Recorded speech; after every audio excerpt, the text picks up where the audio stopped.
Económico argentino.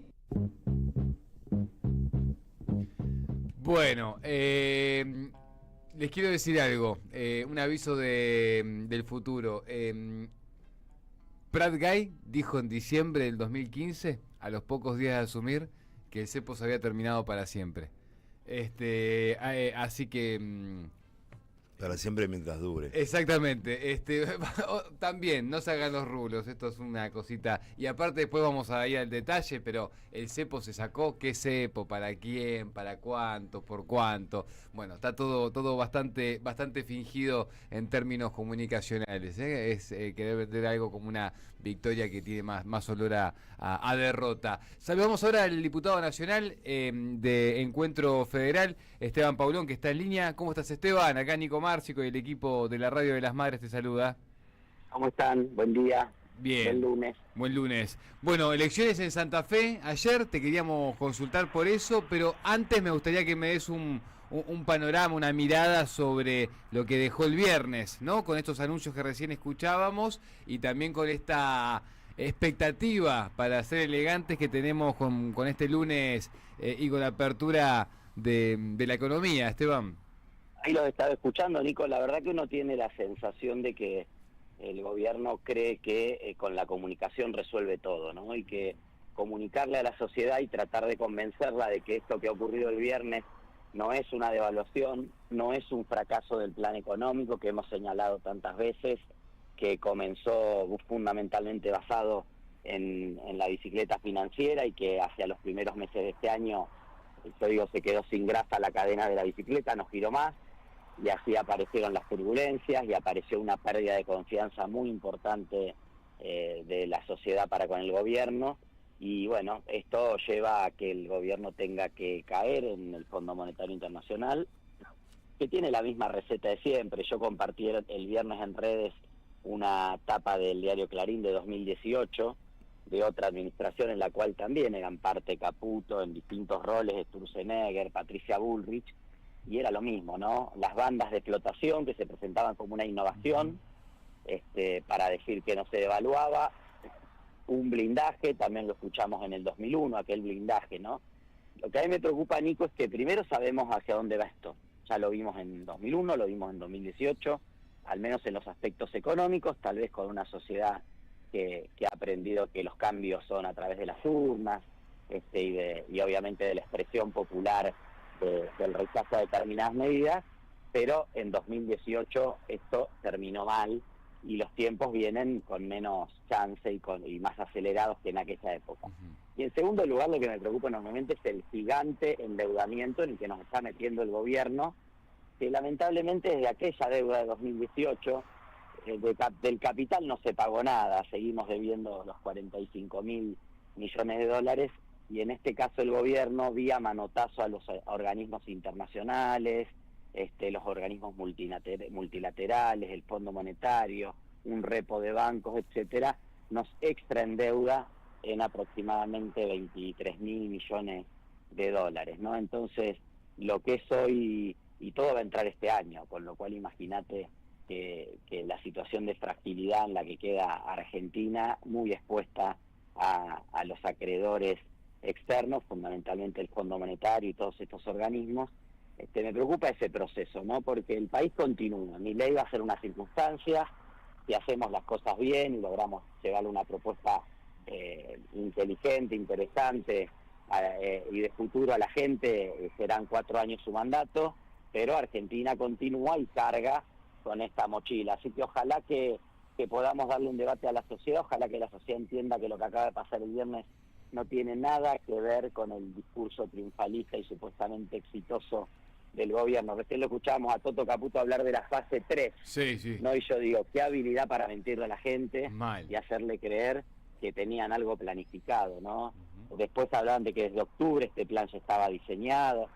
No, si era así, porque el fin de semana, a través de distintos periodistas que son los que siempre hablan, a través de los cuales habla el gobierno, contando una estrategia, una máster estrategia desde octubre del año pasado, en silencio, sin que nadie sepa. La verdad que todos tenemos claro que lo del Fondo Monetario es un manotazo de ahogado y que bueno, que lamentablemente va a tener consecuencias horribles para la Argentina, porque como bien lo decía ahí la compañera, el presidente lo ha planteado claramente. Esto se paga con más ajuste, ya lo sabíamos, pero que lo digan así tan frontalmente no deja de impactar. Esteban, buenos días. Gustavo Cirelli. Antes de meternos ¿Qué tal, Gustavo? ¿Cómo te con va? Santa Fe, te hago una pregunta más sobre este tema. Pero puntualmente, el viernes se vendieron 400 millones de dólares del Central cuando ya se sabía que se venían estos anuncios. Desde el Parlamento, del Congreso, ¿no se puede investigar quiénes son aquellos que se vieron beneficiados con esa operación? Sí, vamos a hacer pedidos de informe y hay una causa penal a la cual le vamos a prestar atención. Yo, Gustavo, no centraría solo en los 400 millones del viernes. No, Porque la previa, si el gobierno, tenés claro, como, pero puntualmente claro, porque ese día es como emblemático. llamó la Digamos. atención. No, ¿sabes por qué te digo? Porque si el gobierno, en sus propias palabras, dice que este plan estaba ya diseñado desde octubre, Claro. y que hace varias semanas, bueno, a ver, acá hubo días de 190, 200 millones de ventas también. Entonces, había un plan pergeñado.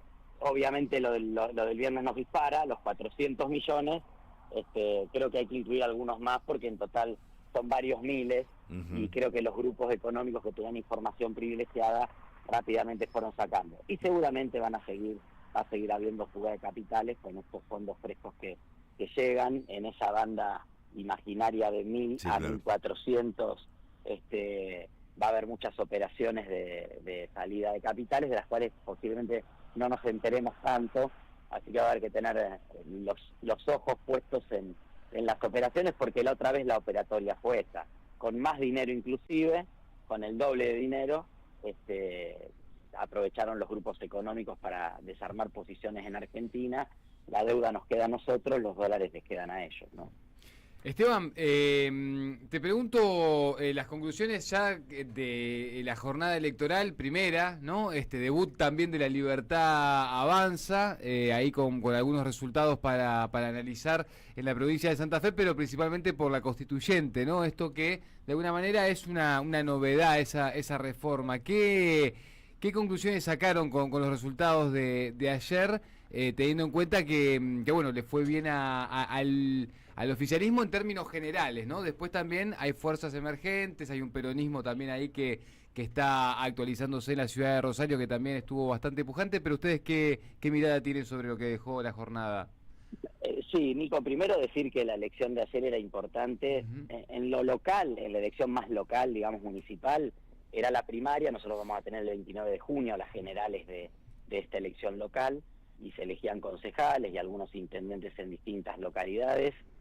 Te diría que dentro de lo local, el resultado, como bien vos decís, es primero una convalidación en muchos lugares de la gestión que viene llevando adelante el gobierno de Unidos, y después también, obviamente, en cada una de las realidades locales, la revalidación, tanto en las fuerzas que son vinculadas al peronismo o Unidos, que son las dos fuerzas principales acá en la provincia, del rumbo que viene llevando el Estado, que más allá de que a veces desde Buenos Aires por ahí se puede interpretar que algunas declaraciones del gobernador Puyaro y algunas acciones de ver cómo votan diputados, senadores, que son más directamente vinculados a él, puede tener un sesgo de alguna cercanía con el gobierno de Milei. Te puedo asegurar que la gestión pública no tiene nada que ver. Acá, para el 24 de marzo, anunciamos una obra de recuperación de la Quinta de Funes, que es uno de los centros clandestinos de detención más importantes. Las políticas públicas siguen, se ha hecho cargo el gobierno de obras en rutas, etcétera. O sea, ahí, por supuesto, hay matices, uno puede tener algunas diferencias, pero hay una idea de un Estado que tiene que estar presente, acompañando el desarrollo productivo, la salud, la educación, la obra pública, obviamente, y eso creo que marca también que la gente decidió votar y acompañar un proyecto político que hace y que está llevando adelante una gestión de Estado presente y de reivindicación del rol del Estado en la provincia de Santa Fe. En segundo lugar, en lo que es la elección de convencionales constituyentes, que es la que tal vez se vio más nacionalmente, es la que nos permite hacer una lectura global de la provincia, te diría, nuevamente, un apoyo al proceso que lleva adelante el gobernador Puyaro y Unidos, un peronismo haciendo una buena elección, una división que si anticipa resultados en otros lugares, va a ser una lección para el peronismo de tratar de buscar la unidad. Acá el peronismo tenía 3 listas distintas, Sí. no logró una síntesis.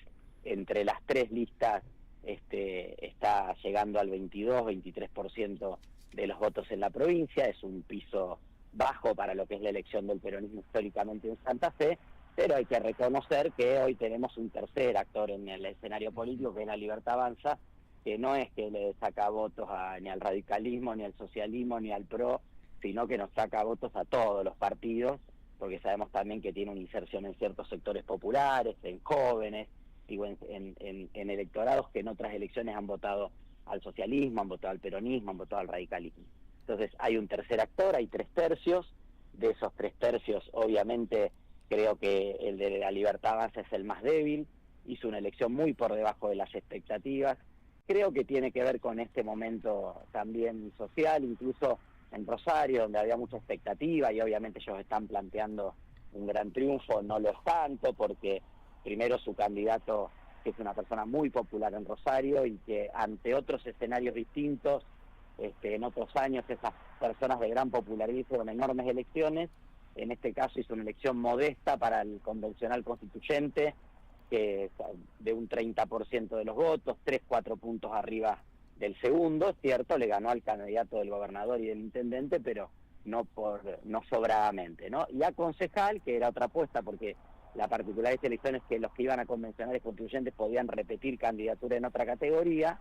A concejal sacó el 20% de los votos en la ciudad de Rosario, la Libertad Avanza, y luego es la nada en el resto de la provincia, donde la expresión más vinculada al libertarismo, sobre todo en el interior, la capitalizó un poco más Amalia Granata, que quedó cuarta y muy cerquita. Te diría que hay una señal clara de que la sociedad no convalida el nivel de abandono que ha sufrido y que sufre una provincia como Santa Fe, que más allá de todo se nota, porque se nota en el abandono en las rutas, se nota en la falta de presencia del gobierno nacional, se nota en esto que intentó instalar el gobierno de que las mejoras en materia de seguridad en Rosario son pura y exclusivamente mérito de Patricia Bullrich, así hay mucho de trabajo coordinado con la provincia y eso la gente lo tiene claro.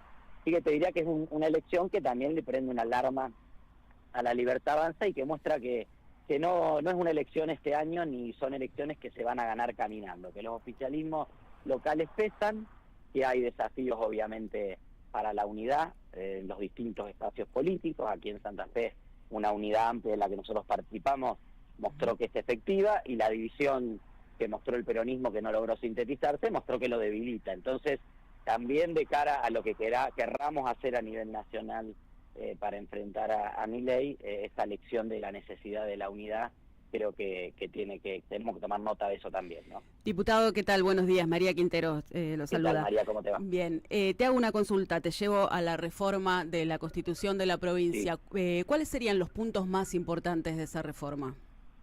A ver, la reforma constitucional tiene distintos objetivos. Nosotros tenemos una constitución del año 62, por lo tanto todo lo que son los derechos de nueva generación de la que incorporó la Constitución del 94 no están integrados y hay que avanzar. Aparte, te digo, autonomía municipal. Hoy Santa Fe es una de las pocas provincias donde los municipios no tienen autonomía, eso hay que avanzar. Después hay una idea de algunas medidas vinculadas a lo que se llama muchas veces la regeneración política. Esto es, si bien es cierto que el gobernador hoy no tiene reelección y se va a incorporar un mandato para la reelección al gobernador o a los gobernadores que vengan hacia adelante, también se van a limitar, o sea, se va a equiparar eso con todos los cargos. Nosotros tenemos senadores provinciales que tienen 30 años en el Senado, 34, 36 años, o sea, nacieron senadores, ¿no? Y están en un departamento, a veces son poblaciones muy pequeñas, donde es relativamente sencillo con ciertos recursos y nivel de conocimiento revalidar esa elección, así que eso también es parte de la reforma. Vamos a eliminar los fueros políticos, o sea que tuvimos un senador investigado, está sospechado de tener vínculos con el juego ilegal, con grupos narcos, hay escuchas, hay grabaciones, no se lo pudo imputar ni investigar, o sea, no son fueros de detención, sino que son fueros incluso hasta para poder interrogarlo e integrarlo a una causa judicial. Eso quedó obviamente, tuvo un impacto muy fuerte en la sociedad.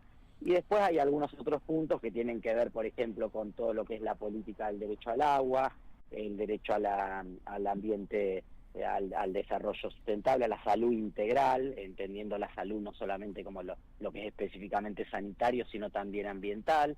Por supuesto hay distintos paquetes, son 4 o 5 rubros en los cuales se va a avanzar. Nosotros desde el Partido Socialista logramos ganar el convencional constituyente por el departamento de la capital y 7 convencionales constituyentes en la lista, digamos, que encabezaba Puyaro, así que vamos a ir ahí con una participación interesante en la constituyente.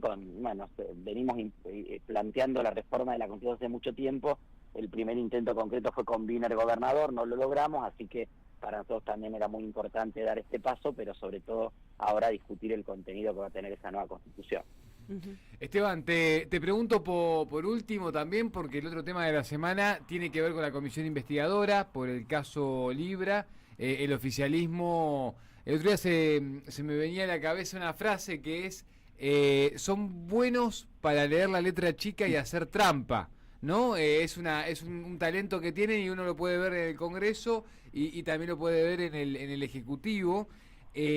Pero nada, empezaron a armar de repente Interbloques el PRO, que se prendió también en esa, Libertad Avanza, todos para ir sumando algunos puntitos, y ahí también, bueno, armaron una lógica de juego para ver cómo queda conformada esa comisión, a ver si funciona o no. Le contamos básicamente que a la audiencia que por cómo son los números de cada uno de los bloques, si hacías interbloques, podías, superando los 20 o los 40 integrantes, sumar un integrante más. Entonces lo que estaba buscando la Libertad Avanza era trabar básicamente el funcionamiento, ¿no? Era eso. Nico, primero decir que es lamentable esa práctica, que uno no deja de poder tener que señalar la contradicción, ¿no? Votaron en contra porque no había nada que investigar y después se mataban y buscaron atajos para ver cómo se metían en la comisión. Claro. Entonces yo digo, Silvana Giudici, que fue una de las que finalmente fue nominada por el interbloque del PRO y del MID, dijo expresamente en la sesión que no había nada que investigar, que las comisiones no servían para nada.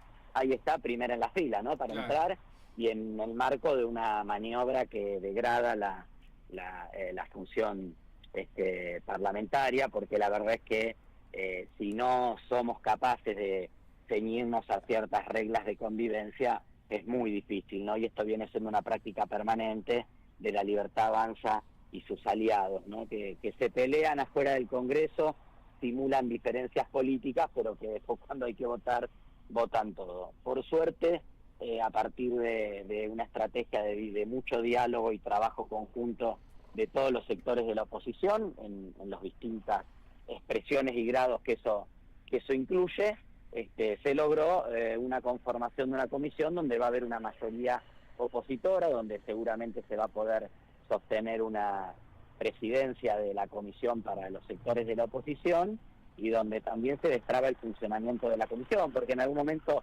había quedado conformada 13-13, eso obviamente dificultaba porque quién tiraba la moneda y quién funcionaba, quién convocaba. Claro. Y hay un plazo establecido, que son 90 días para poder avanzar en la investigación. Bueno, finalmente queda con 1 o 2 miembros más, quedamos con 1 o 2 miembros más los sectores que somos de la oposición, y aparte sin la carga de haber hecho cualquier bajeza política para que la comisión no funcione.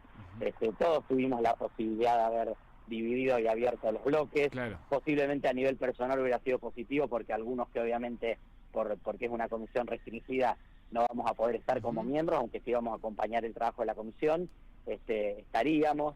Pero bueno, creo que también era una señal muy, muy negativa a la sociedad que una comisión que tiene que traer luz sobre un escándalo tan grande que se está investigando en la justicia argentina y norteamericana, finalmente se hubiera manchado por este inicio que intentaron darle, inicio opaco que intentaron darle los sectores del oficialismo.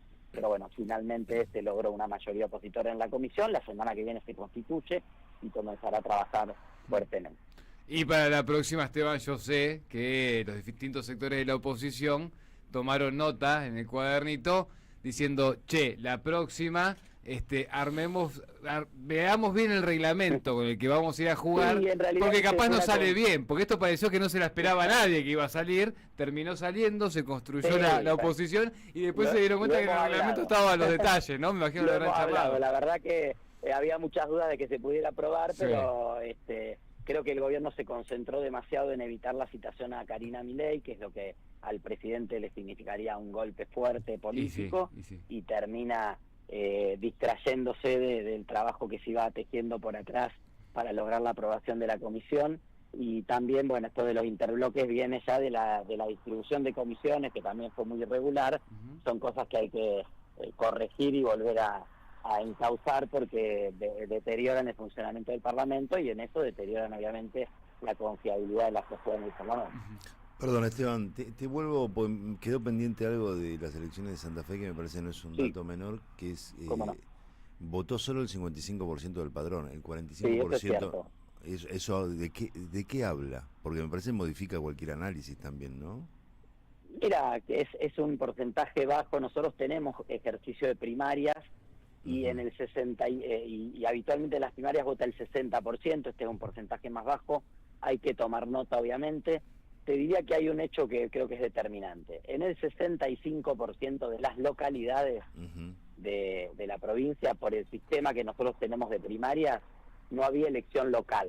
O sea, en los lugares donde nadie disputa con nadie, las primarias no son obligatorias. Eso es una diferencia que hay en la ley santafesina con la ley nacional de primaria.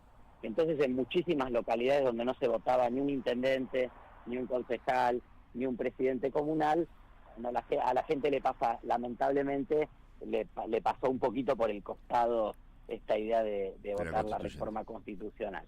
En Rosario, que había bastante disputa y que siempre fue una vidriera, el porcentaje de votación estuvo arriba del 60%, en línea con lo que es una elección de primarias. De todos modos, y tampoco se verificó mucho voto en blanco ni voto nulo, 7-8% en total sumado, nulo 3% y el blanco 4-5%, pero la verdad que hay que tomar nota de un momento donde también la política a la gente le pasa un poquito por el costado. Pasa cuando atravesamos momentos como este, donde sobre una gran expectativa que se había montado la sociedad en relación a Javier Milei, o un sector de la sociedad, obviamente algunos no teníamos ninguna expectativa y no nos está defraudando, pero hay un sector de la sociedad que siente que nuevamente ha hecho un esfuerzo para nada, que el gobierno le miente, que al final son todos iguales. Bueno, empieza a permear esa idea. Tenemos que prestarle mucha atención, porque obviamente la salida de este proceso de Javier Milei tiene que ser con más y mejor política y con un debate sobre una sociedad mejor y más justa hacia adelante. Esteban, querido, siempre es un gusto hablar con vos. Te mando un abrazo grande, gracias. Gracias a ustedes, que tengan buena mañana. Abrazo grande. Gracias. Ahí estaba Esteban Paulón, diputado nacional de Encuentro Federal, respondiendo de todos los temas. Me parece interesante también el dato a observar cómo en Rosario la fuerza más votada, sumando los distintos frentes y las distintas listas, es el peronismo, es el campo nacional y popular. Deja tu mensaje en nuestra línea de oyentes de WhatsApp